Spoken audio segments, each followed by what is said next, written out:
Good morning po mga kapatid. Our devotion for today, in times of temptation. Our scripture reading, makikita natin in Luke chapter 4, verse 1 through 14, and our key verse, Luke chapter 4 and verse 14.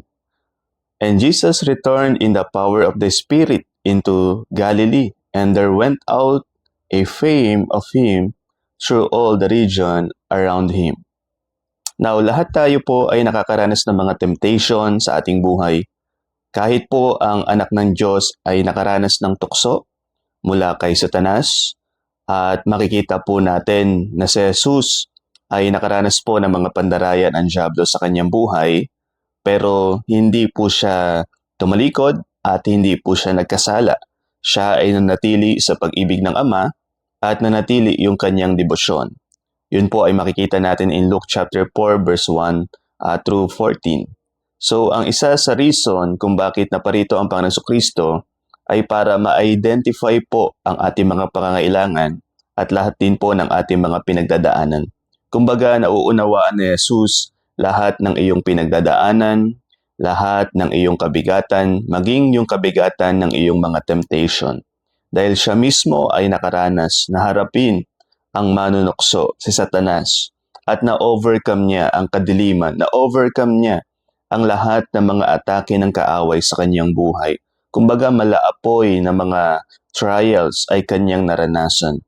So pag ikaw ay nakakaranas ng temptation, napakahalagang maintindihan mo na hindi mo ito kinakaharap mag-isa.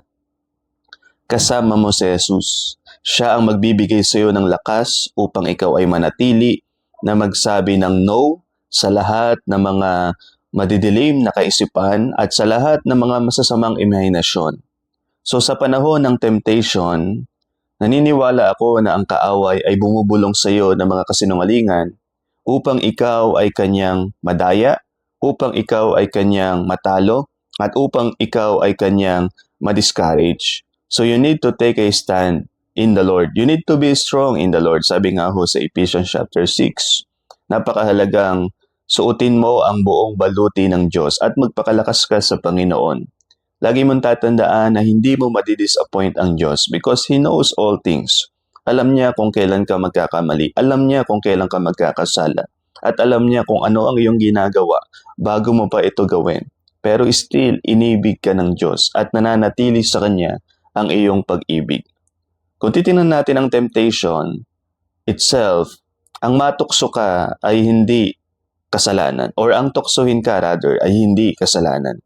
Yung ikaw ay matukso, ikaw ay magpatukso at umakto doon sa tukso, yun ay kasalanan.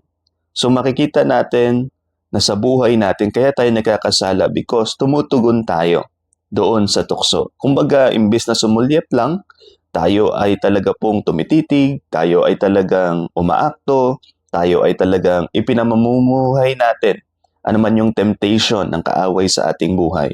So you need to understand in this devotion, ang Diyos ay bibigyan kanya ng kalakasan upang maging maliwanag sa iyo ang iyong buhay at ikaw ay hindi madala ng tukso ng kaaway.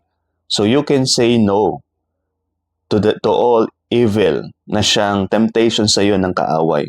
What is the reason? It is because ang Panginoong Jesucristo ay nasa sa iyo. Siya ay nabubuhay sa iyo. At binigyan kanya ng banal na Espiritu Santo upang gabayan ka sa lahat ng katotohanan at bigyan ka ng knowledge. Therefore, napakahalagang tumayo ka bilang isang anak ng Diyos at tanggapin mo yung kanyang kalakasan, tanggapin mo yung kanyang katagumpayan. So let's pray. Lord God, sa panahon ng temptation, salamat po sa inyong lakas, sa inyong biyaya. Dahil Lord, kaya ko pong magsabi ng hindi sa lahat ng mga tukso, sa lahat ng mga masasamang bagay na pwedeng pumasok sa aking kaisipan or pwede pong maging tukso sa akin, O Diyos. Dahil alam ko si Jesus ay nabubuhay sa akin, ang banal na Espiritu Santo ang magpapalakas sa akin.